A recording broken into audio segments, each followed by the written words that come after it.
Welcome to WikiPodcast. Today we're plunging into something truly mind-bending, the power of imagination. Specifically, its potential to actually reshape the reality we experience. Exactly. And, we're not just talking about daydreaming here. Forget fluffy clouds of fantasy for a moment. Right. At its core, imagination is our brain's really remarkable ability to conjure up sensations, feelings, thoughts, all internally. We can replay past moments, maybe tweak them a bit, or even construct totally new scenarios in our minds. And for you, our listener, always looking for knowledge that clicks quickly and, well, thoroughly. This is going to be a fascinating journey, I think. We've gathered information looking at the essence of imagination, its history, and some really compelling psychological findings. Our mission today is basically to show how the psychology of imagination isn't just some abstract idea, but a tangible tool, a tool you might potentially use for personal growth, for a deeper grasp of the world around you. We've, sifted through various sources to bring you the key insights. Okay, let's dive right in then. Let's start with the basics.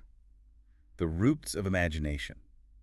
Where does this whole idea even come from? Well, the word imagination itself has quite a rich history. It comes from the Latin imaginatio, which was actually the standard translation for the Greek word fantasia. Fantasia, okay. Yeah, and interestingly, imaginatio also meant things like mental image or even fancy. We first see imagination pop up in English around the mid-14th century. Back then, it referred to the mind's knack for, creating and playing around with images. So it's a concept with some serious staying power. How do modern philosophers see it now? Is it still just about images? Well, contemporary philosophy largely sees imagination as that ability to create mental images, yes, but also, crucially, to make those fluid, sort of non-rational jumps between them. You know how one idea can just suddenly spark another seemingly unrelated one? Oh, yeah, definitely. That's your imagination at work, making those associative transitions. It's not just pie-in-the-sky thinking, though, right? It's connected to our actual, cognitive processes. Precisely. One perspective links imagination directly to cognition. It's seen as a fundamental cognitive process that lets us think about possibilities. So when you're mentally running through a what-if scenario, you're engaging your imagination in a pretty rational way.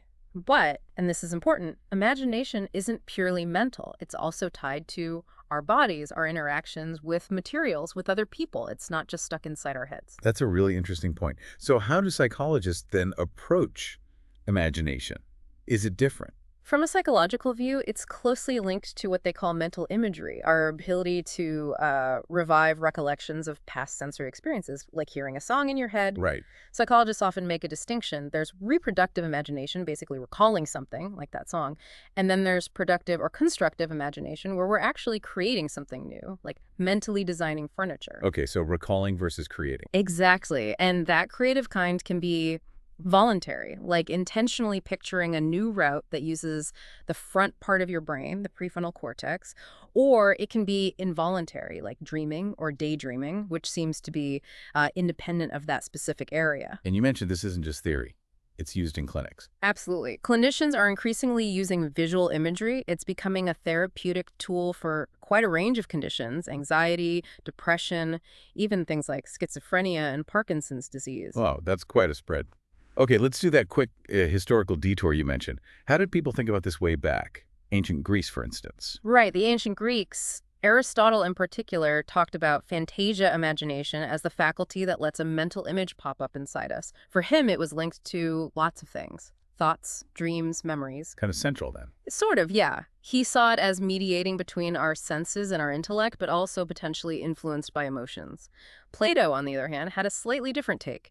He compared imagination about the future to a painter inside the soul. Yeah, but more like an illustrator, representing things that already exist, rather than being truly creative or inventing new ideas. A bit more passive. Interesting. So moving forward to the Middle Ages, did that view change much? Why, in the Middle Ages, imagination was pretty significant. It touched on religion, literature, art, poetry especially. Poets were often called imaginative because they could conjure such vivid pictures with words. Like Chaucer's mind's eye. Exactly that. The ability to see without physical sight, Medieval thinkers also saw imagination as part of our internal senses, working with memory and understanding. It was thought to, like, receive images, organize them, and then pass them on to our reasoning faculty, almost like a mental processor. Mm. And this era, also gave us all those artistic depictions of legendary creatures, griffins, unicorns, blending bits of different animals, even humans. That's constructive imagination right there. Fascinating how integrated it was. Okay, what about the Renaissance and the early modern period? Did things shift then? The Renaissance involved rediscovering classical ideas, but it didn't immediately overhaul the concept of imagination itself. However, the groundwork laid by humanists did pave the way for later thinkers to really connect imagination and creativity more directly. Ah, okay. Early modern thinkers started seeing imagination as a distinct quality individuals had. Think of Cervantes' Don Quixote, his wits full of invention. That really captures it. Imagination began to be seen as more active, a bridge between sensing the world and understanding it. Even Galileo used it in his thought experiments, asking people to mentally picture things. Right, so it's becoming less of a receiver and more of an active creator, and then the Enlightenment and onwards. Yeah, the Enlightenment really cemented that link between imagination and creativity, especially in aesthetics. Thinkers like William Duff called imagination a key part of genius. Genius, wow. And Coleridge famously made that distinction between imagination, the deeper transformative power, and mere fancy. Kant's view was also hugely influential. His Einbildungskraft, or imagination, was a fundamental faculty of intuition. He split it into productive imagination shaping experience and reproductive drawing on the past. That sounds foundational. It really was. It laid the groundwork for the romantic view of imagination as this powerful, creative force. And much later, you get Carl Jung developing active imagination in psychotherapy as a way to bridge the conscious and unconscious mind. It's incredible how this idea keeps evolving. Yeah, let's get to the really practical stuff now. Mm. How does imagination actually work in our brains? How does Right. it connect to memory, perception? Right. What does the research say? Okay, yeah, this is where it gets really interesting for understanding how we think, I believe. Brain imaging, like fMRI studies, they've shown something remarkable. What's that? Basically, very similar brain regions light up when we're remembering something and when we're vividly imagining something. Really? The same areas? Largely overlapping, yes. It's almost like constructing new ideas uses the same neural pathways as reconstructing memories. It suggests our brains don't always make a super clear distinction between past and future, or even real and imagined sometimes. Oh. That's partly why imagined futures can feel so real, and also why things like false memories can happen. The brain's just really good at building narratives. Yeah.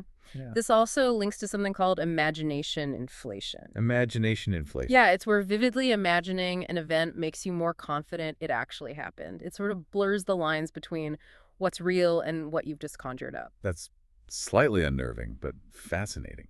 What about perception? How does imagination shape how we actually see the world? Well, Piaget, the famous developmental psychologist, he argued our perceptions depend a lot on our worldview. And that worldview is shaped by imagination, integrating what we sense into our existing mental picture. Okay, like fitting pieces together. Exactly. His classic example was a child believing the moon is following them. Their imagination is actively working to make sense of that perception within their framework. So, in a way, we actually need imagination just to interpret the constant stream of sensory information. So it's not just about creating, but also interpreting. What's physically happening in the brain when we imagine? It's complex, involving networks. The neocortex, the brain's outer layer, and the thalamus, a sort of central relay station, are crucial. They help manage imagination along with other high-level stuff like awareness and abstract thought. Right. But it's not just one spot. It's a distributed network engaging emotions, memories, thoughts. Interestingly, the visual imagery network overlaps quite a bit with the default mode network. That's the network active when our minds wander, when we're not focused externally. The mind-wandering network. Makes sense. Yeah. And fMRI studies pinpoint activity in areas like the occipital lobe for visual processing, frontoparietal and posterior parietal regions for attention and spatial stuff, the precuneus for self-reflection and imagery, and the dorsolateral prefrontal cortex, especially for voluntary, controlled imagination. Wow, it really is a whole brain symphony. Now, thinking about development. Yeah. How important is imagination for kids? Oh, it's absolutely fundamental, crucial for their mental, emotional, social growth. Think about pretend play. Right, playing dress up or house. Exactly. Through that kind of imaginative play, kids explore scenarios, try on different roles, use objects symbolically, develop language. It actually helps build new cognitive structures. It fosters reflection, seeing things from other viewpoints, understanding social dynamics. It even helps with early reading, making sense of stories, acting them out. Mm. And research strongly links imaginative play to better emotional regulation. Those executive functions like planning and self-control, and even pro-social stuff like empathy and helping. So it really lays the foundation for so much later on. What about for us adults? Does imagination still matter when we have to make decisions? Absolutely, yes. It's a really powerful tool for decision making. It lets us mentally simulate choices and their possible outcomes. We can explore consequences, weigh risks, basically test drive different paths in our heads without real-world cost. A mental sandbox. Kind of, yeah. It clearly boosts problem solving and leads to more informed decisions. And interestingly, studies suggest that using imagination to vividly picture future outcomes, step by step, can actually make us more patient in our choices. Seems linked to activity in those same imagination-related brain areas. So picturing the future changes present behavior. That's quite a connection. Mm. And you touched on this earlier, the link to mental well-being, both good and bad. Yes, that's a really critical aspect. On the plus side, research shows that goal-directed imagination, vividly picturing achieving personal goals, is linked to higher well-being and fewer depressive symptoms. Similarly, there's something called imagery-based cognitive bias modification, basically intentionally imagining positive outcomes that can boost optimism and reduce negative feelings, anxiety. A great therapy example is imagery rescripting. What's that? It's where someone mentally revisits a distressing memory but then reimagines it with a more positive ending or resolution. It can be really effective for anxiety, depression, PTSD. Wow. However, and this is the flip side, when imagination gets dysregulated, it can cause problems. Disruptions in imaginative processes are seen in things like schizophrenia spectrum disorders, contributing to distorted self-perception. And there's maladaptive daydreaming. Maladaptive daydreaming. Yeah, where people get lost in vivid, absorbing fantasies to the point where it causes distress and really interferes with their daily life. It's like an addiction to the fantasy world. So like any powerful tool, it needs conscious handling. This brings us back to our main question. Can we really use imagination to think our way into a new reality? Well, when you pull all this research together, the cognitive links, the impact on memory and perception, decision-making, mental health, it becomes pretty clear that imagination is way more than just fantasy. Right. It engages core cognitive processes. It shapes how we see things, how we remember things, how we choose things, how we feel. So consciously using it through visualization, future self exercises, that sort of thing, yeah, it can definitely be a powerful tool to reshape perspectives, build confidence, make better choices, manage emotions. So the big insight, the aha moment perhaps, is that this ability to mentally explore new realities, to rehearse desired outcomes, it's not just in our heads, it has real psychological effects that can change our experience of reality itself. Precisely. It's understanding that our inner imaginative landscape isn't sealed off from our external reality. It's deeply interconnected. It actively influences how we perceive and interact with the world. This has been an incredibly insightful deep dive. So to sum up, it really seems imagination is this, well, potent psychological tool. It's rooted deep in our history, deep in our cognition. And it really does have the potential to influence how we perceive reality and even help us make significant personal changes. Exactly. And it's a capacity we all have, just waiting to be intentionally, cultivated. So here's the final thought for you to consider. Given this profound impact of imagination on memory, on our very sense of reality, how might intentionally cultivating your imaginative abilities allow you to navigate future challenges or achieve personal goals in maybe new and unexpected ways? Something to think about. Thanks for listening. Write us your opinion in the comments on how you have personally experienced the power of your imagination. Subscribe to the channel to help more listeners reach our episodes. Thank you and have an amazing day.